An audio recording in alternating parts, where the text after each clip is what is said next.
राधा वल्लभ श्री श्री वृंदावन श्री वंचन। हर हर महादेव। आज सावन का 5वां सोमवार है और कहते हैं इस दिन भगवान शिव और माता पार्वती की कथा एवं सावन के सोमवार की व्रत कथा को सुनने से अनंत शुभ फलों की प्राप्ति होती है एवं मनुष्य के सभी पाप और संकट कट जाते हैं तथा सभी मनोकामनाओं की पूर्ति होती है। तो आज मैं आपको सुना रहा हूँ भगवान शिव और माता पार्वती की बड़ी ही दुर्लभ कथा।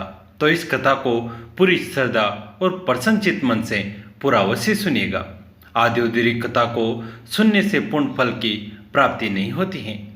भगवान शिव का आशीर्वाद प्राप्त करने के लिए कमेंट बॉक्स में हर हर महादेव अवश्य लिखिए। चलिए कथा का रसपान करते हैं। सावन सोमवार की कथा के अनुसार अमरपुर नगर में एक धनी व्यापारी रहता था। दूर दूर तक उसका व्यापार फैला हुआ था। नगर में उस व्यापारी का सभी लोग मान सम्मान करते थे। इतना सब कुछ होने पर भी वो व्यापारी अंतर्मन से बहुत दुखी था, क्योंकि उस व्यापारी का कोई पुत्र नहीं था। दिन रात उसे एक ही चिंता सताती रहती थी, उसकी मृत्यु के बाद उसके इतने बड़े व्यापार और धन संपत्ति को कौन संभालेगा। पुत्र पाने की इच्छा से वो व्यापारी प्रति सोमवार भगवान शिव की व्रत पूजा किया करता था। सायंकाल को व्यापारी शिव मंदिर में जाकर भगवान शिव के सामने घी का दीपक जलाया करता था। उस व्यापारी की भक्ति देखकर एक दिन पार्वती ने भगवान शिव से कहा, हे प्राणनाथ, ये व्यापारी आपका सच्चा भक्त है। कितने दिनों से ये सोमवार का व्रत और पूजा नियमित कर रहा है। भगवान आप इस व्यापारी की मनोकामना अवश्य पूर्ण करें। भगवान शिव ने मुस्कुराते हुए कहा, हे पार्वती, इस संसार में सबको उसके कर्म के अनुसार फल की प्राप्ति होती है। प्राणी जैसा कर्म करते हैं उन्हें वैसा ही फल प्राप्त होता है। इसके बावजूद पार्वती जी नहीं मानी। उन्होंने आग्रह करते हुए कहा, नहीं प्राणनाथ, आपको इस व्यापारी की इच्छा पूरी करनी ही पड़ेगी। ये आपका अनन्य भक्त है। प्रति सोमवार आपका विधिवत व्रत रखता है और पूजा अर्चना के बाद आपको भोग लगाकर एक समय भोजन ग्रहण करता है। आपको इसे पुत्र प्राप्ति का वरदान देना ही होगा। पार्वती का इतना आग्रह देखकर भगवान शिव ने कहा, तुम्हारे आग्रह पर मैं इस व्यापारी को पुत्र प्राप्ति का वरदान देता हूँ, लेकिन इसका पुत्र 16 वर्ष से अधिक जीवित नहीं रहेगा। उसी रात भगवान शिव ने स्वप्न में उस व्यापारी को दर्शन देकर उसे पुत्र प्राप्ति का वरदान दिया और उसके पुत्र के 16 वर्ष तक जीवित रहने की बात भी बताई। भगवान के वरदान से व्यापारी को खुशी तो हुई, लेकिन पुत्र की अल्पायु की चिंता ने उस खुशी को नष्ट कर दिया। व्यापारी पहले की तरह सोमवार का विधिवत व्रत करता रहा। कुछ महीने पश्चात उसके घर अति सुंदर पुत्र उत्पन्न हुआ। पुत्र जन्म से व्यापारी के घर में खुशियां भर गई। बहुत धूमधाम से पुत्र जन्म का समारोह मनाया गया। व्यापारी को पुत्र जन्म की अधिक खुशी नहीं हुई, क्योंकि उसे पुत्र की अल्पायु के रहस्य का पता था। ये रहस्य घर में किसी को मालूम नहीं था। विद्वान ब्राह्मणों ने उस पुत्र का नाम अमर रखा। जब अमर 12 वर्ष का हुआ तो शिक्षा के लिए उसे वाराणसी भेजने का निश्चय किया। व्यापारी ने अमर के मामा दीपचंद को बुलाया और कहा कि अमर को शिक्षा प्राप्त करने के लिए वाराणसी छोड़ आओ। अमर अपने मामा के साथ शिक्षा प्राप्त करने के लिए चल दिया। रास्ते में जहाँ भी अमर और दीपचंद रात्रि विश्राम के लिए ठहरते, वहीं यज्ञ करते और ब्राह्मणों को भोजन कराते थे। लंबी यात्रा के बाद अमर और दीपचंद एक नगर में पहुंचे। उस नगर के राजा की कन्या के विवाह की खुशी में पूरे नगर को सजाया गया था। निश्चित समय पर बारात आ गई, लेकिन वर का पिता अपने बेटे के एक आंख से काने होने के कारण बहुत चिंतित था। उसे इस बात का भय सता रहा था कि राजा को इस बात का पता चलने पर कहीं वह विवाह से इनकार न कर दे, इससे उसकी बदनामी होगी। वर के पिता ने अमर को देखा तो उसके मस्तिष्क में एक विचार आया। उसने सोचा, क्यों न इस लड़के को दूल्हा बनाकर राजकुमारी से विवाह करा दूं। विवाह के बाद इसको धन देकर विदा कर दूंगा और राजकुमारी को अपने नगर में ले जाऊंगा। वर के पिता ने इसी संबंध में अमर और दीपचंद से बात की। दीपचंद ने धन मिलने के लालच में वर के पिता की बात स्वीकार कर ली। अमर को दूल्हे के वस्त्र पहनाकर राजकुमारी चंद्रिका से विवाह करा दिया गया। राजा ने बहुत सा धन देकर राजकुमारी को विदा किया।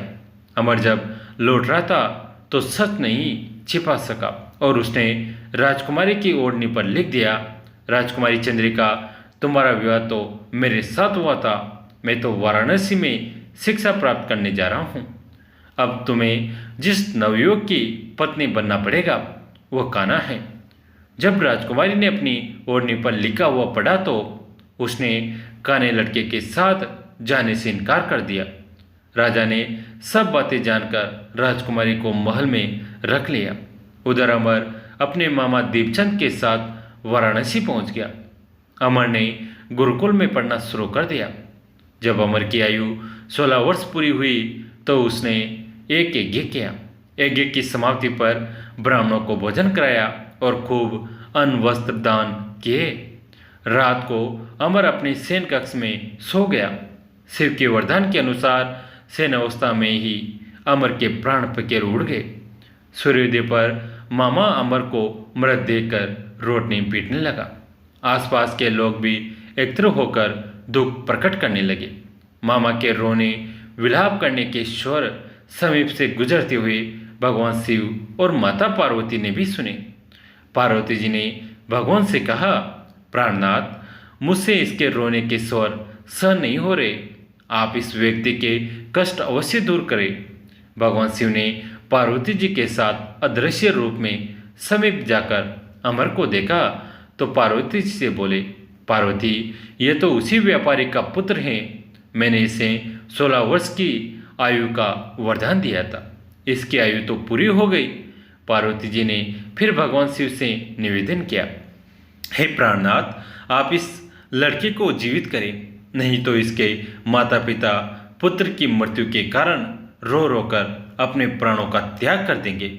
इस लड़के का पिता तो आपका परम भक्त हैं, वर्षों से सोमवार का व्रत करते हुए आपको भोग लगा रहा है। पार्वती के आग्रह करने पर भगवान शिव ने उस लड़के को जीवित होने का वरदान दिया और कुछ ही पल में वो जीवित होकर उठ बैठा। शिक्षा समाप्त करके अमर मामा के साथ अपने नगर की ओर चल दिया। दोनों चलते हुए उसी नगर में पहुंचे जहां अमर का विवाह हुआ था। उस नगर में भी अमर ने यज्ञ का आयोजन किया। समीप से गुजरते हुए नगर के राजा ने यज्ञ का आयोजन देखा। राजा ने अमर को तुरंत पहचान लिया। यज्ञ समाप्त होने पर राजा अमर और उसके मामा को महल में ले गया और कुछ दिन उन्हें महल में रखकर बहुत सा धन वस्त्र देकर राजकुमारी के साथ विदा किया। रास्ते में सुरक्षा के लिए राजा ने बहुत से सैनिकों को भी साथ भेजा। दीपचंद ने नगर में पहुंचते ही एक दूत को घर भेजकर अपने आगमन की सूचना भेजी। अपने बेटे अमर के जीवित वापस लौटने की सूचना से व्यापारी बहुत प्रसन्न हुआ। व्यापारी ने अपनी पत्नी के साथ स्वयं को एक कमरे में बंद कर रखा था। भूखे प्यासे रहकर व्यापारी और उसकी पत्नी बेटे की प्रतीक्षा कर रहे थे। उन्होंने प्रतिज्ञा कर रखी थी कि यदि उन्हें अपने बेटे की मृत्यु का समाचार मिला तो दोनों अपने प्राण त्याग देंगे। व्यापारी अपनी पत्नी और मित्रों के साथ नगर के द्वार पर पहुंचा। अपने बेटे के विवाह का समाचार सुनकर पुत्रवधू राजकुमारी चंद्रिका को देखकर उसकी खुशी का ठिकाना न रहा। उसी रात भगवान शिव ने व्यापारी के स्वप्न में आकर कहा, हे श्रेष्ठी, मैंने तेरे सोमवार के व्रत करने और व्रत कथा सुनने से प्रसन्न होकर तेरे पुत्र को लंबी आयु प्रदान की है। व्यापारी बहुत प्रसन्न हुआ। सोमवार का व्रत करने से व्यापारी के घर में खुशियाँ लौट आई। शास्त्रों में लिखा है कि जो स्त्री पुरुष सोमवार का विधिवत व्रत करते और व्रत कथा सुनते हैं उनकी सभी इच्छाएं पूरी होती हैं। एक गांव में भगवान शिव का परम भक्त एक ब्राह्मण रहता था। पंडित जी जब तक रोज सुबह ब्रह्म मुहूर्त में उठकर नित्य कर्मों से निवृत्त होने के पश्चात भगवान शंकर का पूजन नहीं कर लेते तब तक उन्हें चैन नहीं पड़ता था। जो कुछ भी दान दक्षिणा में आ जाता उसी से पंडित जी अपना गुजारा करते थे और दयालु इतने थे कि जब भी कोई जरूरतमंद मिल जाता अपनी क्षमता के अनुसार उसकी सेवा जरूर करते थे। इस कारण शिव के परम भक्त ब्राह्मण देवता ओढ़ी हुई गरीबी का जीवन व्यतीत कर रहे थे। पंडित जी की इस दानी प्रवृत्ति से उनकी पत्नी उनसे चिढ़ती तो थी, किंतु उनकी भक्ति परायणता को देख उनसे अत्यधिक प्रेम करती थी, इसलिए वह कभी भी उनका अपमान नहीं करती थी। साथ ही अपनी जरूरत का धन वह आस पड़ोस में मजदूरी करके जुटा लेती थी। एक समय ऐसा आया जब मंदिर में दान दक्षिणा कम आने लगी, जिससे पंडित जी को आर्थिक तंगी का सामना करना पड़ा। घर की मूल आवश्यकताओं की पूर्ति नहीं होने के कारण ब्राह्मणी दुखी रहने लगी। इसी तरह दिन बीतने लगे। एक दिन महाशिवरात्रि का दिन आया। उस दिन भी पंडित जी हमेशा की तरह ब्रह्म मुहूर्त में उठकर नित्य कर्मों से निवृत्त होने के लिए नदी की ओर चल दिए। संयोग से उस समय उस राह में पार्वती जी और शिव जी गुजर रहे थे। अचानक से पार्वती जी की नज़र पंडित जी पर पड़ी। आज पंडित जी महाशिवरात्रि को लेकर उतने उत्साहित नहीं थे जितने कि अक्सर हुआ करते थे। पार्वती जी को बात समझते देर नहीं लगी। उन्होंने शिव जी से कहा, भगवान, ये ब्राह्मण देवता प्रतिदिन आपकी उपासना करते हैं, फिर भी आपको इसकी चिंता नहीं है। पार्वती जी की बात सुनकर शिव जी बोले, देवी, अपने भक्तों की चिंता मैं नहीं करूँगा तो कौन करेगा? पार्वती जी, तो हे देव, आपने अब तक उसकी सहायता क्यों नहीं की? शिव जी, देवी, आप निश्चित रहे, अब तक उसने जितने बेलपत्र शिवलिंग पर चढ़ाए हैं वही आज रात्रि में उसे बेलपत्र उसे धनपति बना देंगे। ये बातचीत करके पार्वती जी और शिव जी तो चल दिए, किंतु संयोग तो देखिए, उसी समय उस राह से एक व्यापारी गुजर रहा था। उसने छुपकर शिव पार्वती का यह वार्तालाप सुन लिया। व्यापारी ने अपना दिमाग चलाया, अगर बेलपत्र से ब्राह्मण धनपति हो सकता है तो फिर मैं क्यों नहीं हो सकता। यही सोच वह ब्राह्मण के घर पहुंच गया और ब्राह्मण से बोला, पंडित जी, आपने अब तक के जितने भी बेलपत्र शिव पूजन में चढ़ाए हैं वो सब मुझे दे दीजिए, बदले में मैं आपको 100 स्वर्ण मुद्राएं दूंगा। पंडित जी ने अपनी पत्नी से पूछा तो वो बोली, पुण्य का दान ठीक तो नहीं है, किंतु दे दीजिए, हमें धन जरूरत है, इसलिए दे दीजिए। पंडित जी ने सारे बेलपत्र के बोरे में भरकर सेठ जी को दे दिए। बेलपत्रों का बोरा लेकर सेठ जी पहुंच गए मंदिर और शिवलिंग पर चढ़ाकर देखने लगे तमाशा कि कब शिव जी कृपा करेंगे और कब वह धनपति हो। प्रतीक्षा करते करते सेठ जी को आधी रात हो गई।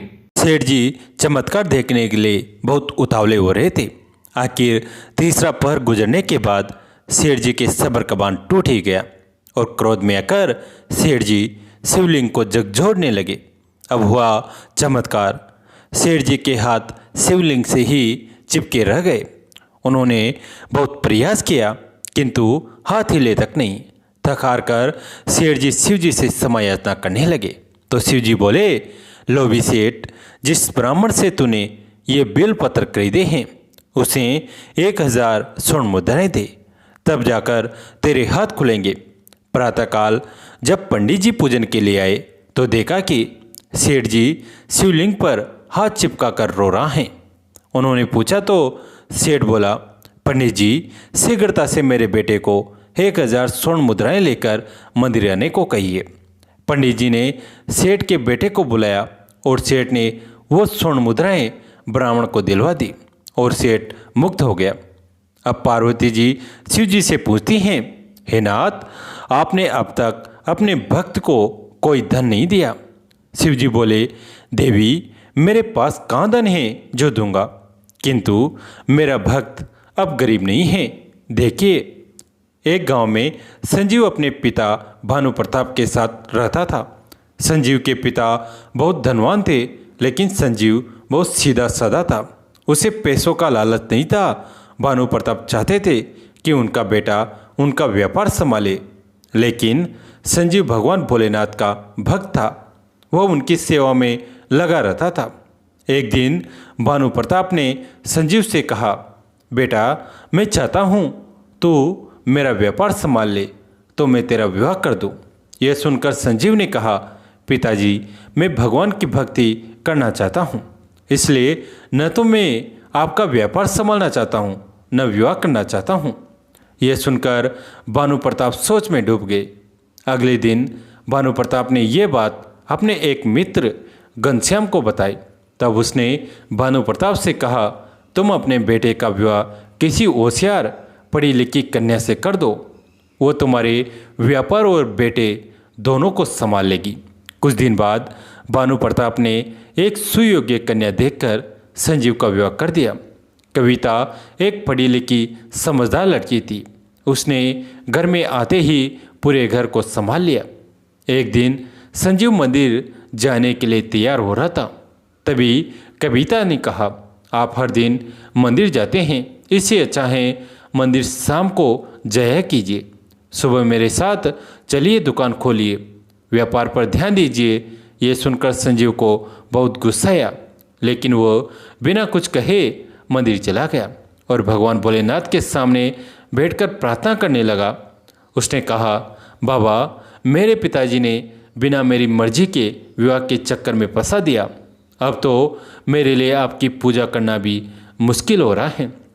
संजीव अगले दिन जैसे ही मंदिर जाने के लिए तैयार हुआ, कविता ने उसका रास्ता रोक लिया और बोली, मैं एक पढ़ी लिखी समझदार लड़की हूँ, मैं भगवान को नहीं मानती हूँ।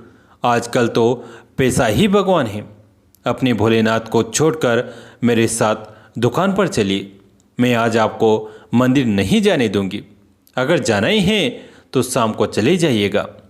संजीव को बहुत गुस्सा आया। उसने कविता से कहा, मैंने पिताजी से विवाह के पहले ही कह दिया था कि मैं अपनी पूजा पाठ नहीं छोड़ूंगा, फिर तुम क्यों जिद कर रही हो। लेकिन कविता नहीं मानी। हार कर संजीव को उसके साथ दुकान पर जाना पड़ा। दुकान पर कविता कपड़े बेच रही थी, लेकिन संजीव का मन दुकान पर नहीं लग रहा था। वो आज मंदिर नहीं गया था, इसलिए वह बहुत परेशान था। तभी दुकान पर एक बूढ़ा आदमी आया। उसके कपड़े फटे हुए थे। उसने संजीव से कहा, बेटा मेरे कपड़े फटे हुए हैं, आगे सर्दी का मौसम भी आने वाला है, क्या तुम मुझे एक कुर्ता दे सकते हो। लेकिन मेरे पास पैसे नहीं हैं। संजीव को उस पर दया आ गई। उसने तुरंत एक कुर्ता उस बूढ़े आदमी को दे दिया। तभी कविता ने उसे रोकते हुए कहा, आप यह क्या कर रहे हैं, बिना दाम लिए इसे कपड़े दे रहे हैं। यदि हमने ऐसा किया तो बहुत नुकसान हो जाएगा। कविता उस बूढ़े आदमी से कहा, चुपचाप यहाँ से चले जाओ, पूरे दाम लिए बगैर हम कुर्ता नहीं देंगे। ये सुनकर वो बूढ़ा आदमी वापस चला गया। लेकिन संजीव को उस पर बहुत तरस आ गया था। दोपहर के समय उसने कविता को खाना बनाने घर भेज दिया और वह कुर्ता लेकर उस बूढ़े आदमी को ढूंढने निकल गया। काफ़ी ढूंढने के बाद भी जब वह नहीं मिला तो वह शिव जी के मंदिर पहुंच गया। वहां उसने देखा कि मंदिर की सीढ़ियों पर वही बूढ़ा आदमी बैठा है। संजीव ने उसे आवाज़ दी, बाबा ओ बाबा, देखिए मैं आपके लिए कुर्ता लाया हूँ। बूढ़े आदमी ने संजीव की आवाज़ सुनी और वे उठकर मंदिर के पीछे चल दिए। संजीव आवाज़ देते देते उनके पीछे पीछे चल दिया। मंदिर के पीछे जाने पर उसने देखा वह बूढ़ा आदमी खड़ा था। संजीव ने उसे कहा, बाबा मैं आपके लिए दुकान से चुरा कर कुर्ता लाया था, आपको मैं काफ़ी देर से ढूंढ रहा हूँ, जल्दी से यह कुर्ता ले लीजिए। दुकान पर यदि मेरी पत्नी आ गई तो उसे सब पता लग जाएगा। ये कहकर वो उस बूढ़े आदमी को कुर्ता देने लगा। तब उन्होंने कहा, बेटा कुर्ता तो बहाना था, मैं तो केवल तुझे देखने आया था। तू हर दिन मुझसे मिलने आता था, आज नहीं आया तो मैं तुझसे मिलने खुद आ गया था। ये सुनकर संजीव ने कहा, लेकिन बाबा मैं तो पहली बार आपसे मिल रहा हूँ। तभी वो बूढ़ा आदमी भगवान भोलेनाथ के रूप में प्रकट हो गए और उन्होंने कहा, जैसे भक्त मुझसे मिलने का इंतज़ार करते हैं वैसे ही मैं भी भक्तों का इंतज़ार करता हूँ। भगवान शिव को साक्षात सामने देखकर संजीव उनके पैरों में गिर गया और बोला, बाबा मुझे क्षमा कर दीजिए, मैं मूर्ख आपको पहचान नहीं सका, आपको मेरे कारण इतना कष्ट झेलना पड़ा। तभी संजीव के कानों में किसी के रोने की आवाज़ पड़ी। उसने पलट कर देखा तो कविता वहाँ खड़ी रो रही थी। वो भी बाबा के चरणों में गिर गई। उसने कहा, बाबा अपनी शिक्षा के घमंड में मैंने आपका अपमान किया, मुझे माफ़ कर दीजिए। इन्हें आपकी पूजा करने से रोककर मैं बहुत बड़ी भूल की है। मेरे कारण ही आपको कष्ट हुआ है, मुझे सजा दीजिए। तब भगवान शिव ने कहा, तुम्हारे अंदर भक्ति जगाने का यही उपाय था। अब तुम दोनों अपना सांसारिक धर्म पालन करते हुए मेरी भक्ति करो। ये कहकर भगवान अंतर्ध्यान हो गए। उनके जाने के बाद कविता ने कहा, मुझे माफ़ कर दीजिए, मैं तो गुस्से में आपको ढूंढते हुए मंदिर आई थी। मुझे पता था कि आप यहीं आए होंगे, लेकिन आज आपके पुण्य के कारण मुझे पापी को भी भगवान भोलेनाथ के दर्शन हो गए। उसके बाद से दोनों व्यापार के साथ साथ भगवान की भक्ति करने लगे। जय जय श्री राधे कृष्ण। कैसी लगी आज की कथा? अगर ऐसी अच्छी लगी तो इसे अपने दोस्तों के साथ, फैमिली के साथ शेयर करें। कहानी अंत तक सुनने के लिए आप सभी का तहे दिल से धन्यवाद।